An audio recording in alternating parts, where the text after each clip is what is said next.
Now let us discuss about passive diffusion. We all know that oral route is the most convenient and popular route of administration. When a drug is administered in the form of dosage form through oral route, after entering into the location of stomach or intestine, in order to move from GI environment into the blood, it has to cross the GI membrane, which is generally lipoidal in nature.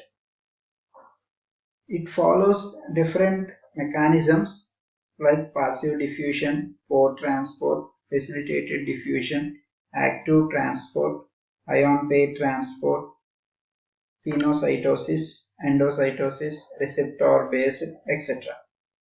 Among them, the popular one or the most famous one is passive diffusion.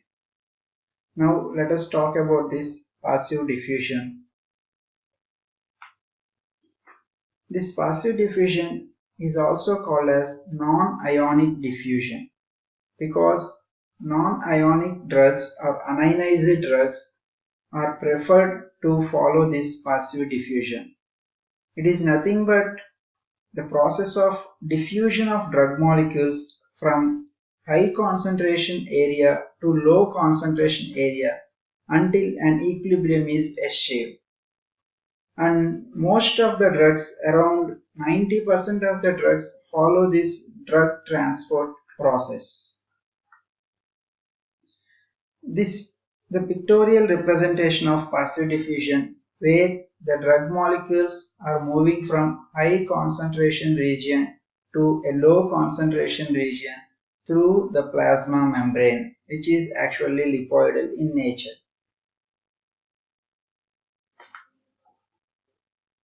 Let us have a reflection spot here.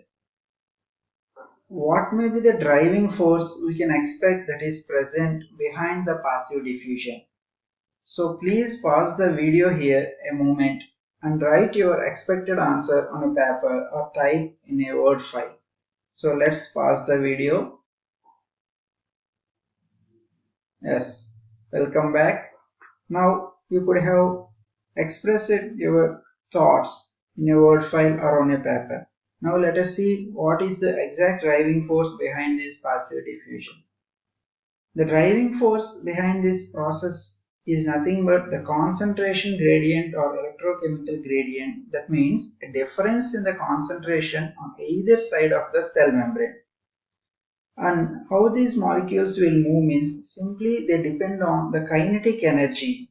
So the kinetic energy of the molecules will result in the drug movement, and the driving force is the concentration gradient on both sides of the cell membrane. So there is no need of energy, and since there is no energy source requirement, the process can also that is the why it is named as passive diffusion. So it is not depending on any energy consumption. There is no need of any ATPs. And how this passive diffusion can be explained means it can be explained perfectly by following or by understanding the Fick's first law of diffusion.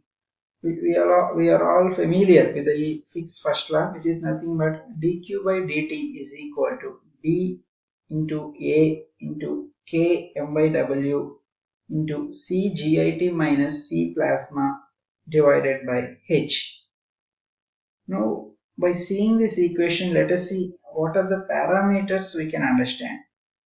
dq by dt is nothing but the rate of drug diffusion through the cell membrane, and it is dependent on different parameters that are involved or that are incorporated in this equation. In that, the first one is D, which is nothing but the diffusion coefficient of the drug. So the rate of drug diffusion is directly proportional to this parameter. And the next one is A, surface area of the absorbing membrane. And another one is K m by W, which is nothing but the partition coefficient of the drug between the lipoidal membrane, that means at one end, and the aqueous GI fluids. And another parameter is C GIT minus C plasma. It is a concentration of drug difference between GI fluid and the plasma. which is called as concentration gradient.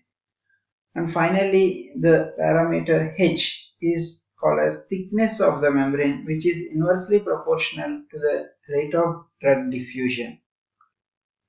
Based on this fixed first law of diffusion, let us come out with some characteristic parameters or characteristics of this passive diffusion. Since it is a concentration gradient based process, we can call it as downhill transfer. It is not depending on any energy source and it is simply moving. Drug molecules are simply moving from high concentration area to low concentration area. Hence, we can call it as downhill transfer. And the drug transfer rate or the rate of drug diffusion is directly proportional to the membrane water partition coefficient of the drug. That means K M by W parameter, and the rate of drug diffusion is also directly proportional to the concentration gradient, that is CGIT minus C plasma, and it is also directly proportional to the surface area of GI membrane through which the drug is passing through, whereas it is inversely proportional to the thickness of the membrane. Unionized species gets transferred 3 to 4 times faster than the ionized species, satisfying the criteria of lipoidal character. The passive diffusion is also treated as energy independent process as it is not depending on any energy source. It is also a non-saturable process because of sink condition, which we will discuss in the coming slides, and there is no involvement of any carrier. It is partly dependent on molecular size of the drug. The drug molecules with molecular weight between 100 to 400 daltons are said to be effectively absorbed through this passive diffusion. An exceptional example is cyclosporin A, peptide whose molecular weight is around 1200 daltons, is showing passive diffusion actively. It is following passive diffusion process. Let us have another reflection spot here. We are saying that once equilibrium is achieved, passive diffusion will come to a halt. That means it gets stopped. And if such a process happens, that means if the passive diffusion gets stopped after the achievement of an equilibrium, so it will result in half of the drug getting unabsorbed. So do you feel that it is truly happening? So please pause the video a moment here and write your expected answer. Let's pause the video. Yes, welcome back. Now let us see what is happening actually. So here we should be aware of a term called sink condition. So yes, if equilibrium is achieved, surely the process should stop and it may result in wastage of the drug which gets unabsorbed.